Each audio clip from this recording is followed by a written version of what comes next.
Hello, students and teachers. Today I'm going to give you a lecture on the global economy.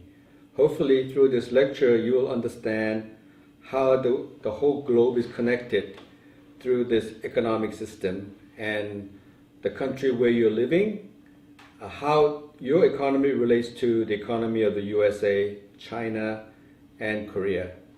So let's look at some of these issues. Why is it important for you to understand the global economy? First of all, you have to understand what is the impact of the coronavirus on your economy today. And then you also have to understand what is the impact of this rivalry between US and China. It started from like a trade conflict, but it's being expanded into other areas. Thirdly, all of you know the importance of the dollar, and very often you have people spending the dollar when the tourists come to your country. So you have to understand exchange rates.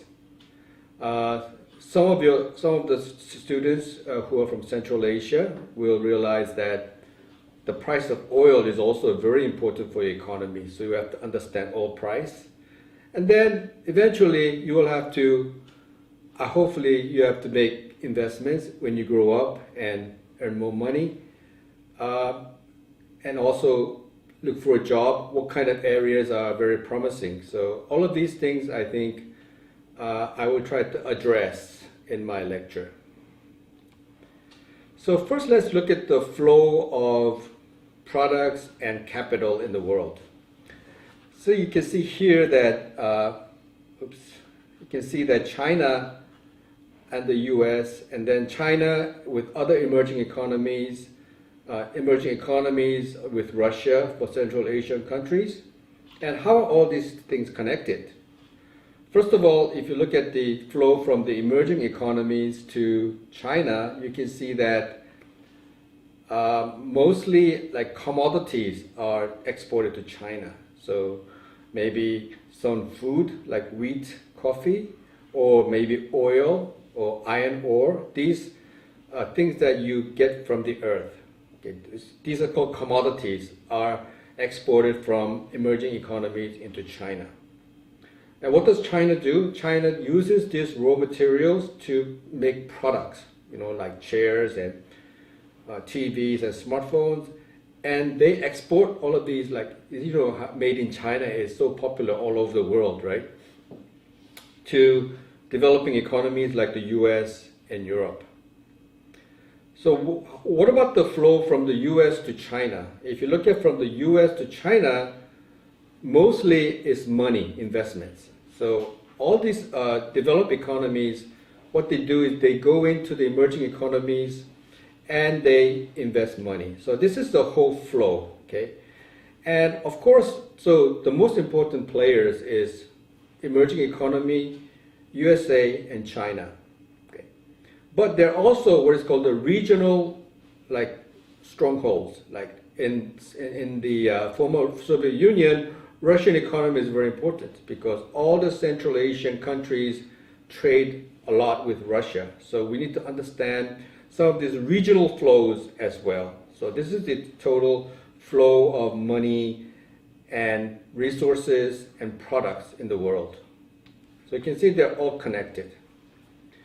Now, many of you know about what is GDP, right? We all know what is GDP. How does a country develop their GDP? I'm sure you're all very interested to know how can my country become a rich country and do better. So GDP consists of three things. One is investments, the other one is export, and the third is consumption. So these are the three main components. So if you look at a country like China, how did China grow their GDP?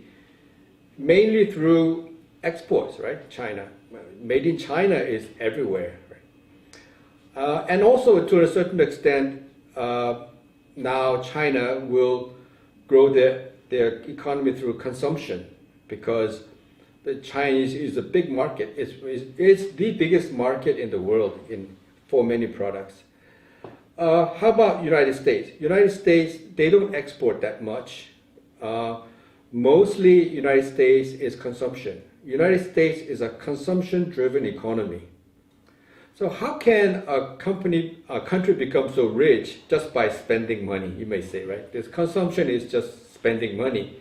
Well, it's possible in the United States because the US has what is called the reserve currency. US dollar dominates the global economy. So if your currency can dominate the global economy, then you can become a strong economy just by consumption. How about Korea? Obviously for Korea is exports. We don't have that much investments or consumption. We have a very small population. We're mostly through exports, like Korean cars, like Hyundai, Kia, and Samsung and LG. So you can see Korea is export driven. Now let's look at two emerging economies of, let's say, Kazakhstan and Uzbekistan. Kazakhstan, they're both in Central Asia. Kazakhstan grew mainly through exports of oil. But as you know, oil prices are not so high these days and it fluctuates very widely. So the Kazakhstan economy is very much dependent on oil. This is the same for the Russian economy. And maybe also for some economies in Southeast Asia, these oil-producing nations like Malaysia and Indonesia. And Uzbekistan is different. Uzbekistan doesn't have a lot of oil. They grew through investments. So this is a different strategy. They're neighboring countries with very different strategies. Before, when oil prices were high, Kazakh economy was much better.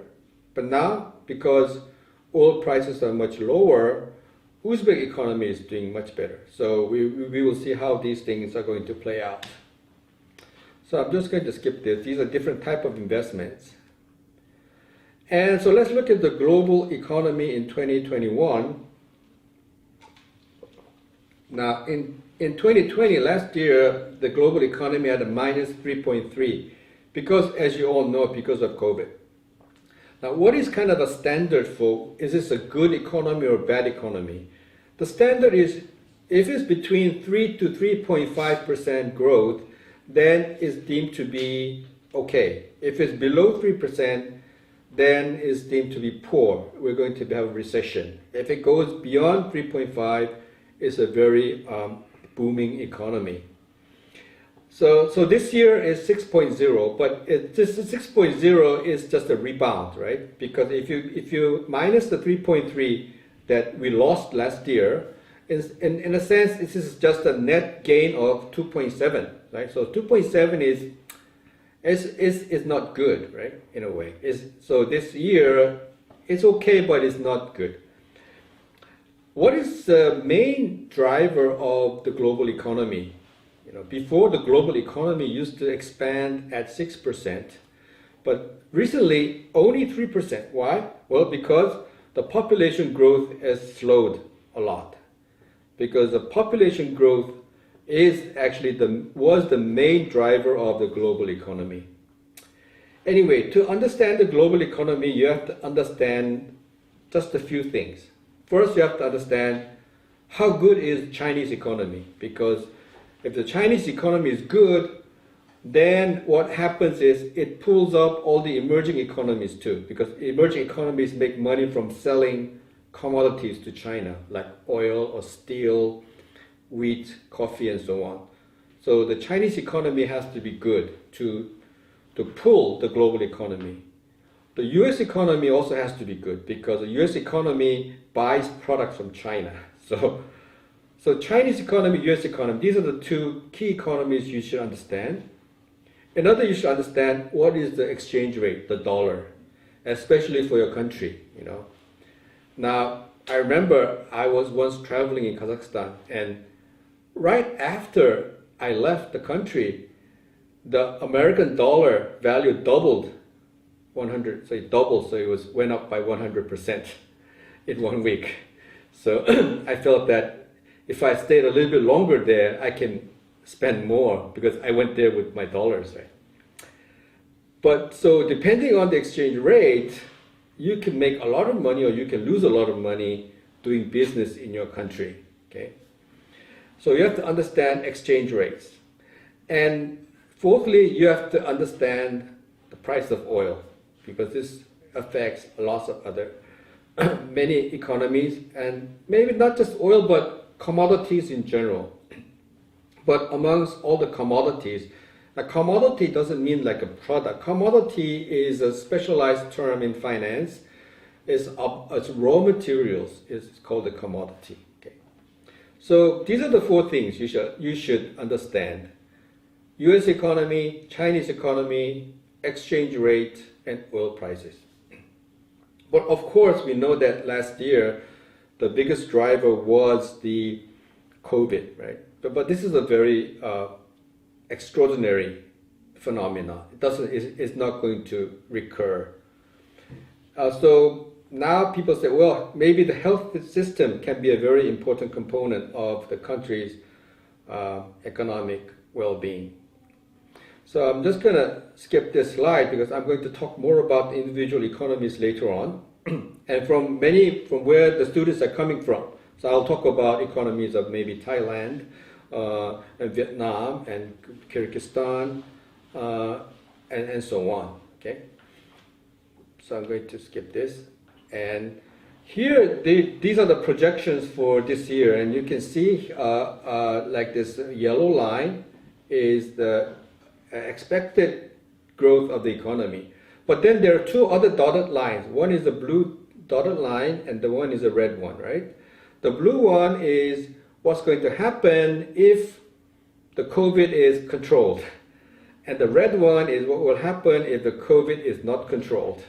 So nobody knows, right? Because now with the COVID Delta virus, it seems more likely that we're going to do the red one rather than the green dotted line. So let's look at the impact of COVID in all the key metrics. So if you look at the first chart here, you can see household spending. And household spending is you can see here is all very, very low, right? There's a lot of minus here. And then also if you look at in terms of the spending, the differences. So we have here these are the minus spendings. So in terms of travel and like restaurants and concerts and performing is huge, it's minus, right? But there's also been some plus during the COVID, like home appliances and grocery foods. Because people cannot eat outside in the restaurant, they have to cook at home, so they have to buy more grocery foods. And because people stay more at home, they want to have a better place, they buy more furniture, they buy more TV, appliances, and so on. So you can see that some of them has been plus here, okay? But generally there's more minus. So because of the drop in household spending, there's also a drop in industrial production. You can see that production is also dropping. And also in trade. So generally the COVID has a very negative effect of minus 3.3.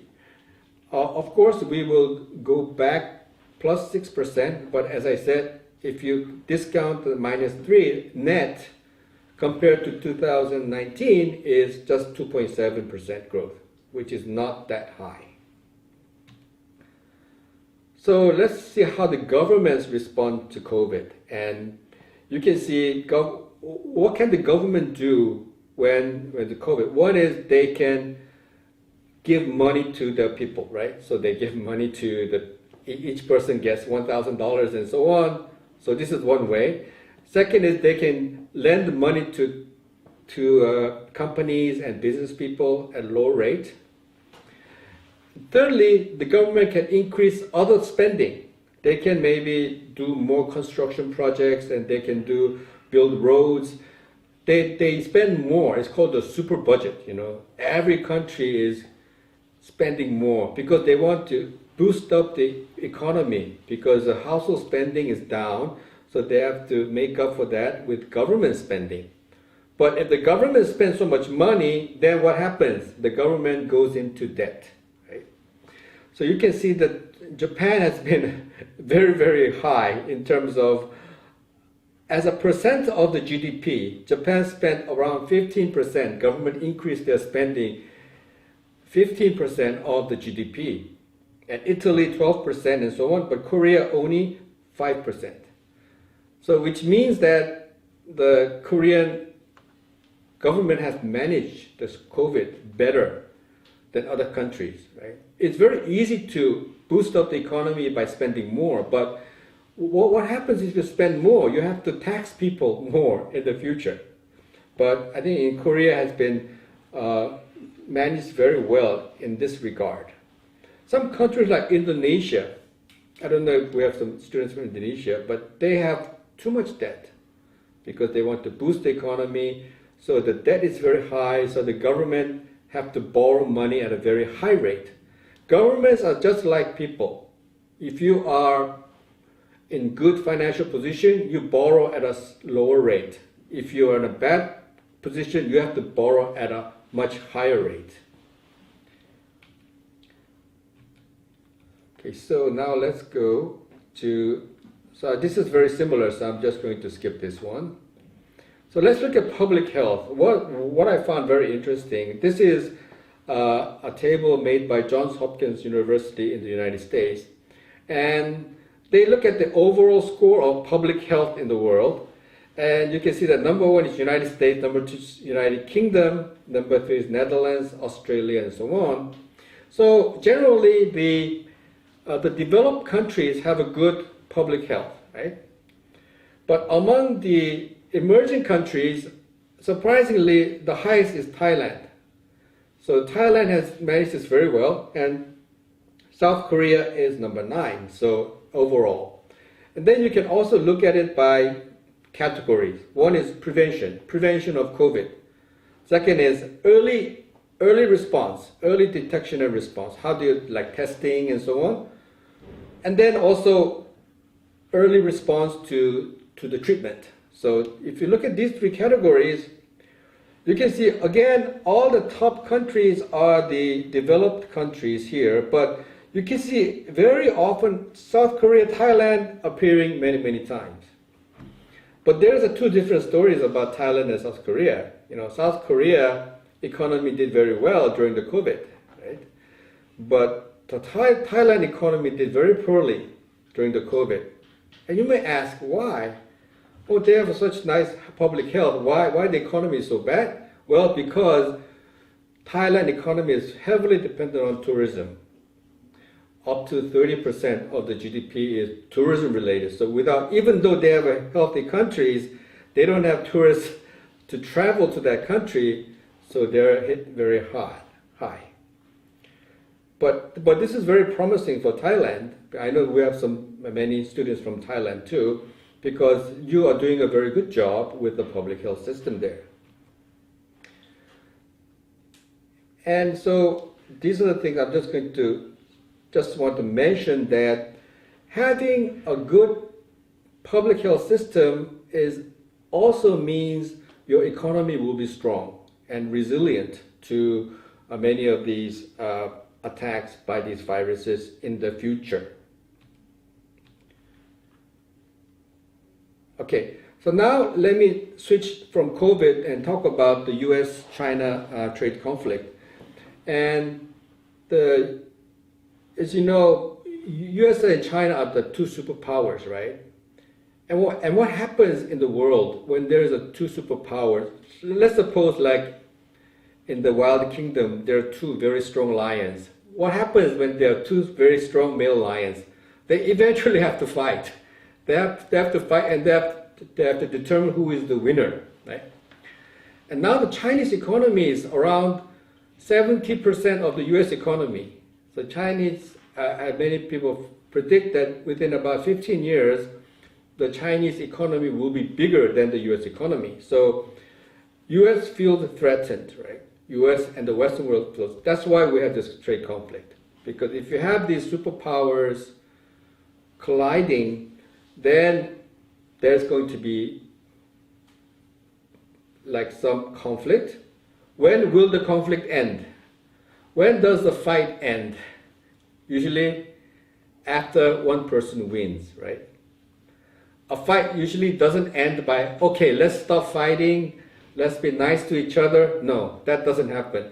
What happens? a fight usually finishes if one person wins and the other person loses. So this is what we can forecast in the future. Either US will win or China will win. Right? So if you look at US-China trade conflict, it started from 2016 here. At this time, you see the Chinese made huge investments in the United States. They bought many American companies, American real estate and so on. But since the conflict is decreased dramatically, right?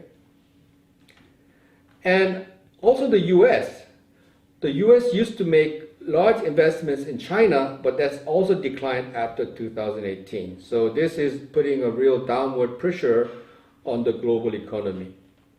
If you look at goods trade with China, you can also see that Americans export, this is the export, and this is the import. Export very little, but they import a lot. So there's a big trade imbalance between China and the United States. But you can see even the imports are shrinking here. This is because of the US-China trade conflict. So let's look at, but this is not only affecting United States and China. As I said, the whole global, we saw the flow of capital and flow of money and flow of commodities is affecting all other countries. Since the US trade conflict, you can see that United Kingdom, Germany, Japan, all are going down. All the exports are going down. And this is because of the US-China trade conflict. And also look at the production. This is even before the COVID. You can see that Germany, Japan, United Kingdom, they're all going down because of the US-China trade conflict. Now we have to see, look at some geopolitics in this region. And of course, this chart has changed a little bit, I think. You can see that the blue are the countries which are kind of pro-United States, right? This is what's called the Quad. Remember the Quad? Which are the Quad? America, Japan, Australia, and India. So these four very large powers are pro-American. They're in the American camp. Whereas countries like Pakistan, Cambodia, Laos, and Malaysia are viewed as pro-China, right? Pro-China. Now this is we have what is called the balance theory in psychology. If I have a friend, this is me, this is my friend, and a friend of my friend. A friend of a friend is a friend, right? Or here, how about an enemy of my friend? If someone is an enemy of your friend, it means the enemy of your friend is your enemy also, right? Also, your enemy of an enemy is a friend. So we have this kind of interpersonal relationship going on in amongst people. This is called the balance theory in psychology. This also happens in geopolitics. So for example, like India is on very bad terms with China. And India is on very bad terms with Pakistan. So Pakistan is friendly with China because China is an enemy of an enemy, right? So because of these things, you can see Pakistan is China. But how about Vietnam? Let's look at Vietnam, for example. Vietnam has always been hostile with China because there's a lot of border conflict, right? So Vietnam is a friend with the United States because China is now in conflict with the United States, so Vietnam is a friend of the United States. So of course there's these countries like Myanmar now became more pro-Chinese because the Chinese government is the only government that supports the military dictatorship in Myanmar recently, right? And Korea is classified as pro-America. Even though we have more trade with China, and China is much closer, we are militarily more dependent on the US. So this is the balance of power. So for many Asian countries, like all of you are from Asian countries, China is a big trading partner, but Do you want to be friends with China or do you want to be friends with United States? United States may be a little bit more far away, but China being close also becomes a more threat, right? Because of the border. India-China border, the Japan-China fight over the South Indian Ocean, right? The Senkaku Islands. Philippines also fight with China with these islands in the South China Sea. Vietnam also fighting with China. We're very fortunate not to fight with China over the land because we have North Korea as a buffer. Otherwise, we could have some problems too, right? So you can see, we see this big clash between China and the United States. But you can see still, this is the military spending of the United States.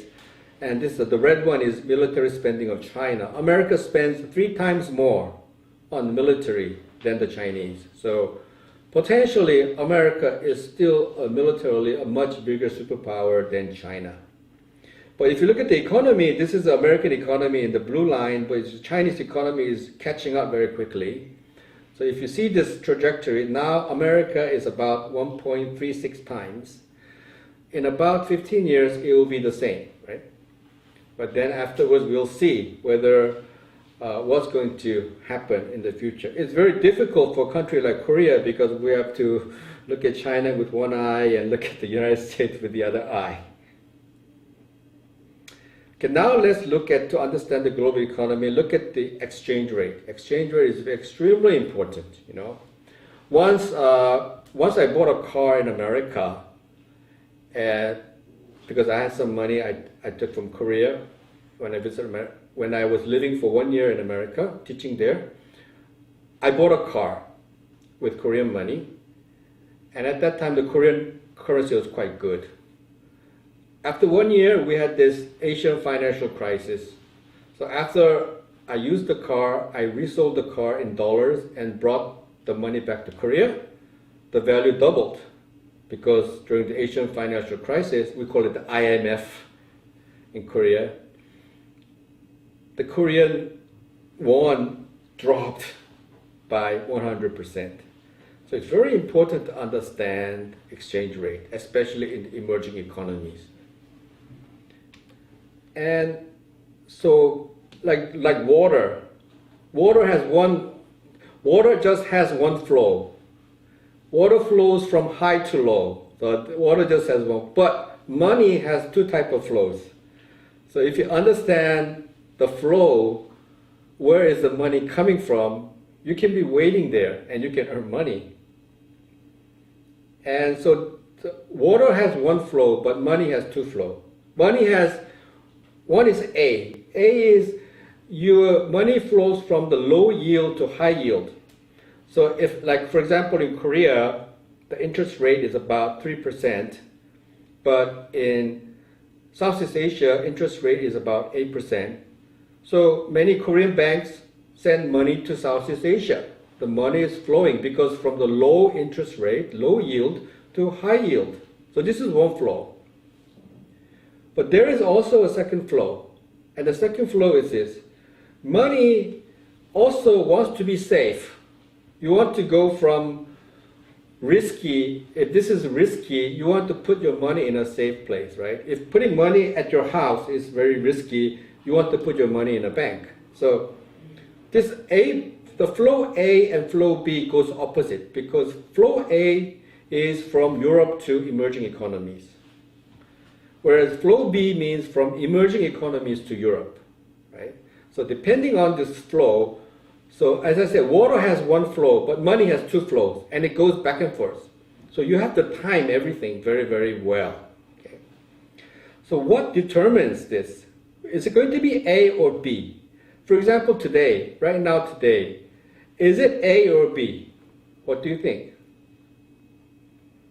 Well, today, the money is B.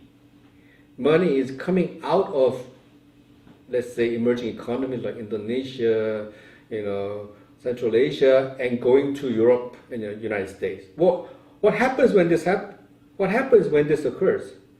these emerging economies are in very, very big trouble, right? Because suddenly all the dollars went out, and it's even possible that they would be insolvent, like bankrupt, country bankruptcy. But what about like 3 years ago, before COVID? Before COVID, money flow was A. The developing countries were sending money to the emerging economies because it gives higher interest. And they feel this global system is safe. If the global system is safe, money always goes to the emerging economies, right? If the global system is unstable, all the money goes back to USA or Europe. But what happens during A? Let's look at A. Okay, so about 3 years ago, most of the money was going into the Southeast Asia and Latin America, Africa, and so on. What happens when it's A? Always there's lots of money being poured into these countries, more money than you need. What happens if you have more money than you need? People buy land, people buy houses. So you have this kind of a bubble. You have a real estate bubble. Whenever lots of money, when A happens, there's a real estate bubble. Now, I remember I was in Myanmar about 5 years ago, and so much money is coming into Myanmar.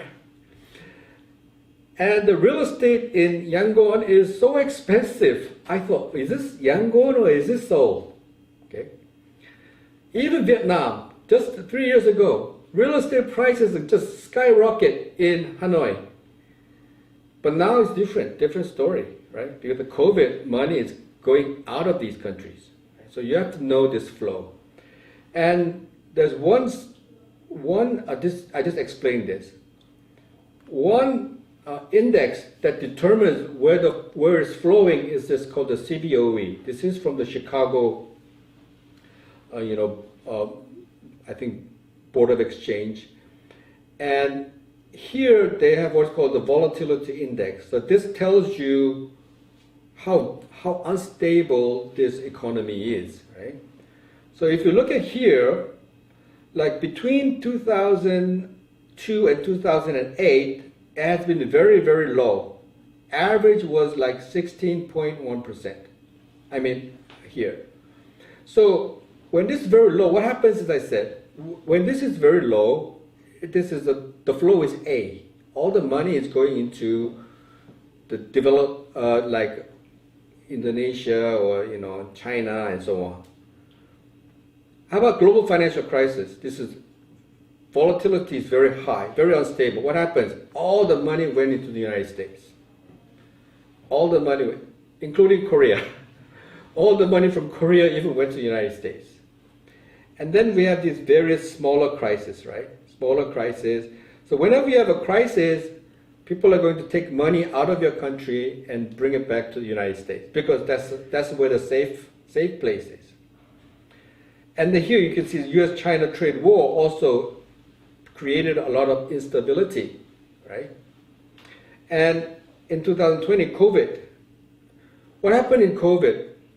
With COVID, Southeast Asian currency devalued by about 30%, right after COVID. So think about that, suddenly you lost 30% of your national wealth in dollar terms. But now, when COVID became a little bit better, the Southeast Asian currency went back up, but now with the Delta, virus, is becoming unstable again. So we'll have to see how that goes. So every country wants to prevent the risk, right? We want to prevent the risk of a bankruptcy.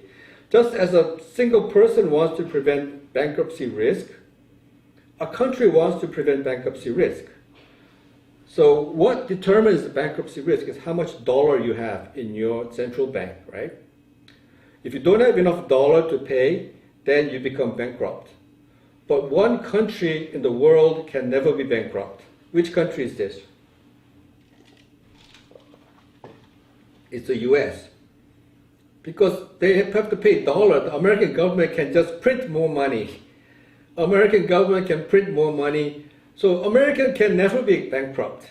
So this is the benefit of having a reserve currency. You can expand your economy without the risk of bankruptcy. What is another benefit of being a reserve currency? One is the exchange rate. You don't have to exchange. So if for example, I'm a Korean, I want to invest in Thailand, what can I do? First, I have to change my money to US dollar, and then after US dollar, change the US dollar to Thailand baht. So I have to pay the exchange twice, Korea to US, US to Thailand. But for Americans, they just have to pay the exchange just once, from dollar to baht, right? So even though if I go to Japan, maybe you think I'm just exchanging Korean and Japanese money. No, I have to first exchange with American dollar, and then from American dollar exchange with Japan. So Americans also make lots of benefit because in international investment, they don't have to pay so much in the exchange rate. But so constantly the Chinese, I talked about confidence, Chinese say, okay, we can become the global reserve currency, yuan. We will become, or euro, but they both are failed. Why the yuan failed? Because not many people trust the integrity of the Chinese financial institution, because it's government controlled, right?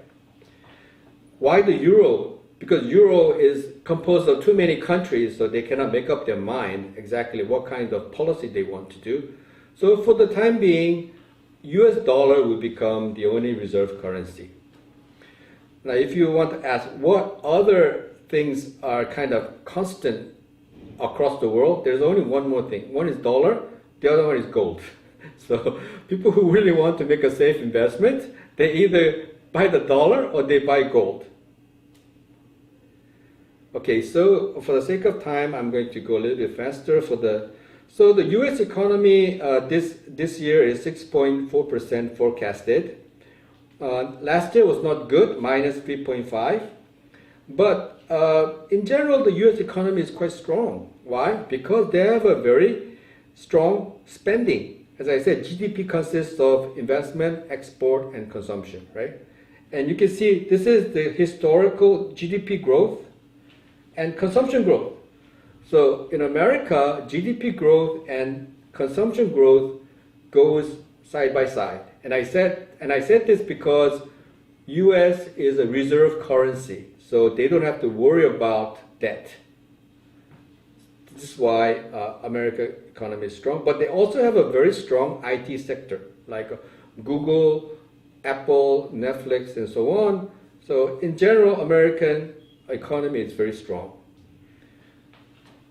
Now, let's look at the Chinese economy. The big factor of Chinese economy, you can see right before COVID, is that the growth rate is coming down. Right? The growth rate is going down in China. Why? Because the exports cannot grow as fast. Investment is also quite slow. Why? Because look at China. In 2019, China per capita GDP is 10,000. So before, people went to China because China's labor is cheap. Chinese labor is cheap. So you go to China, you build a factory, it's very cheap. But now Chinese is so expensive. China GDP is 10,000. Oh, let's go to Myanmar, 1,300. Or let's go to Vietnam. Okay. So now factories are moving out of China, going mostly to Vietnam. So this is why the Vietnamese economy is so strong. Even with the COVID, Vietnam economy had a plus. And factories are moving from China to Vietnam for another reason. Because of the US-China conflict. US put a lot of restriction on imports from China, so factories are also now moving to Vietnam. As you know, the Samsung smartphone factory are all now in Vietnam. They moved from China to Vietnam. Also, Samsung Semiconductor, many of the new factories are being built in Vietnam. But what is next? Maybe it can be Myanmar, but Myanmar has such a bad political system now that people will not invest there, right? So anyway, basically the Chinese growth is slowing. So this can be a potential problem for China. Another important aspect of the Chinese economy is the Silk Road economic belt, which started in 2015. Because, as I said, China's exports growth is dropping, foreign investment is dropping, so they need to find something to boost their economy. And one of the things they're doing is the Silk Road economic belt. Of course, hopefully this will help benefit both the receiving countries as well as China, but there are lots of issues to be solved. So now next we go to the Russian economy. The Russian economy is heavily dependent on oil and gas. About 20% of the GDP is dependent on oil and gas. So if the oil prices are strong, if it's like above $80 or $90, Russian economy is strong. But if it's below like $70, $60, then the Russian economy is going to be in big trouble. And they had many, many years of recession in Russia because of oil prices. What determines oil price? One big determinant is the presence of shale oil. It's called the sand oil, getting oil from the sand in USA and Canada, as well as China. There is reported that there is more oil in the sand than oil in the wells. So when oil prices go up, US and Canadian companies increase production of shale oil. This brings down the cost of oil, the price of oil. So whenever it goes up, they supply more, so it comes down. Whenever it tries to go up, supply more, it comes down. So many people project that oil cannot in the long run be more than even $60. Of course, there will be times when it goes beyond 60. Today, I think it went up around $70. But in the long run, it cannot go beyond 60 because if it goes up, then they will produce more shale. So this is why many countries that relied on oil in the past, like Saudi Arabia, Kuwait, Russia, Kazakhstan, have to re-engineer their economy because oil prices is not going to go to such high prices as before. But anyway, Russia economy is shrinking also. So as a result, in 2012, Russia GDP is $1.47 trillion, is actually a little bit smaller than South Korea. So this is a very peculiar situation because Russia is a superpower and they have a big voice in the military and foreign policy. But if you look at the economy backing those policies, is very small, right? So I think the influence of Russia will become lower and lower in the future. But Russia, together with the former Soviet Union, still has quite a large GDP. So I'm going to skip a few and then now go to the Central Asian economy, because I know some of your countries students are from Kyrgyzstan. You can see the Kyrgyzstan economy did quite poorly in 2012, even compared with others. Like Kyrgyzstan minus 8%, Kazakhstan minus 2.6%, Ukraine minus 4.2%, but it's surprising Uzbekistan is 1.6%. Why? Because Uzbekistan relied on investment. They built roads and hospitals and investment factories in Uzbekistan rather than just exporting their commodity. Kyrgyzstan, why minus 8%? So this is a big issue because Kyrgyzstan economy is very much dependent on laborers who send money they go out to work and they send money back home. It's called a remittance economy. And it's very interesting to see that in Kyrgyzstan, this kind of remittance makes up 30% of GDP. So for example, most of the Kyrgyzstan young people, they go and work in Russia. And they send money back home, right, to Kyrgyzstan. And this makes up 30% of the GDP. Even some countries like Philippines, is 10% of GDP. So, but because of COVID, all the workers have to return to their country. So this remittance portion was drastically reduced. This is why Kyrgyzstan's economy had the largest minus in 2020. So even though Russia economy is not so big, they hire all of these people from the former Soviet Union, like Ukraine, Uzbekistan, Tajikistan. They work in Russia and they send money back home. So the Russian economy is still very, very important for Central Asia. Okay.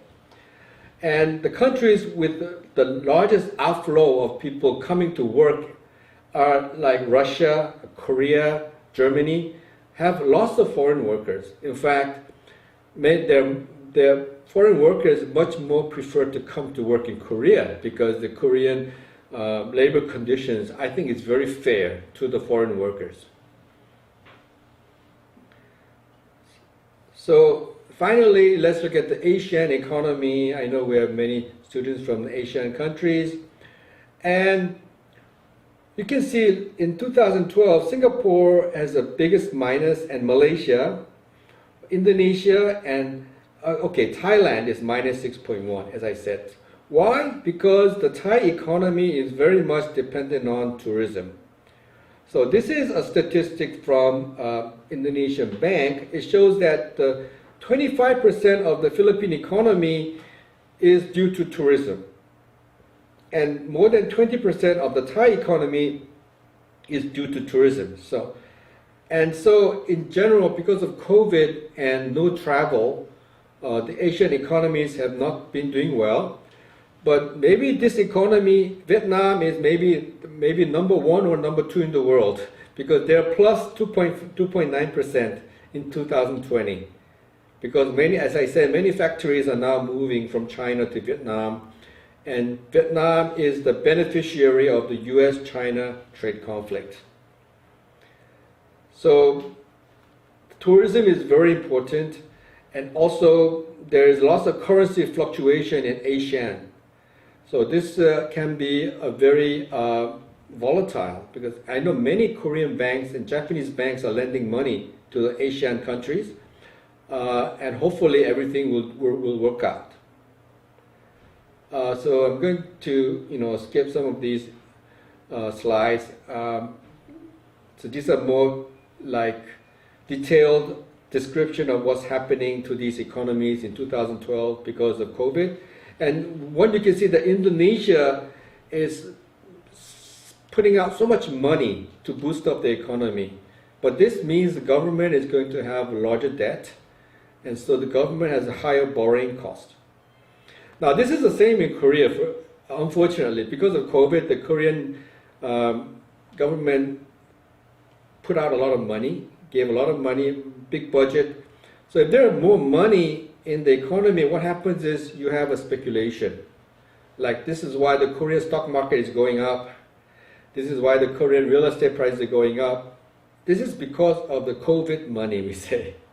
Not because the economy is strong, but it's because of a lot of liquidity, which we say in specialized term, because of the liquidity in the market. So as a summary, we have to know that the business cycles are very active. As we saw, especially with the currency fluctuation, you can see that the currencies, they do not stay the same. They do not increase continuously or decrease. It always fluctuates a lot. That's why as a business person, you have to be very, very agile to what's going on. You don't need to know what's going to happen 5 years later. You need to know what's going to happen next year. Okay. And so also with like oil prices, also you have to try to predict these things. You also have to adapt. You as a young person, how should I make money? There's just two ways to make money. Let me tell you. One is you have to work. So this is one way to make money, right? The second way to make money is you have to invest. it's very difficult to be rich just by getting a salary. You have to invest. But if you want to invest, you need to know what's going on in this global economy. Another thing is that the COVID is going to accelerate the pace of digital transformation. People don't want to meet face to face. They want to be what's called untact business. So this is happening in all the industries, right? Like, for example, automobiles. What happened? Automobiles, the car companies they build cars in factories, but today, no. They close factories, they go into ride sharing, they go into mobility, and these kinds of different kinds of rental cars and services, right? So your business is constantly changing. Think about also a company like Uber. Uber started with giving rides, but now they have a very big portion of their revenue coming from food delivery. So business is always changing, and digital transformation is changing the business world. So as a young person, you have to understand the digital economy. And also, hopefully, you have to have some understanding of computers and AI. It's not easy. You cannot learn AI just from reading a newspaper. You have to, if you want to do AI, you have to study statistics, mathematics, computer science, and so on. So these are the big changes, what is called the platform economy today. And there's going to be lots of investment all over the world in health and biosciences. The Korean economy last year was upheld quite a lot by all these bio companies that make the COVID testing kits and various type of pharmaceuticals. And so this is also a very big area that you as a young person maybe consider it as a career. And another thing is, because of government debt, there's going to be a big instability because government spent too much money, and so there's going to be too much liquidity, so there's going to be a bubble. There's already a real estate bubble, there's already a stock market bubble. And what is the definition of a bubble? A bubble will always burst. There is no bubble that doesn't burst. And so I think the big lesson to learn from this is you should understand how the world is connected. What are the leading industries? What are the countries that are going to grow even more? And try to position your career accordingly. I hope this lecture was helpful. Thank you.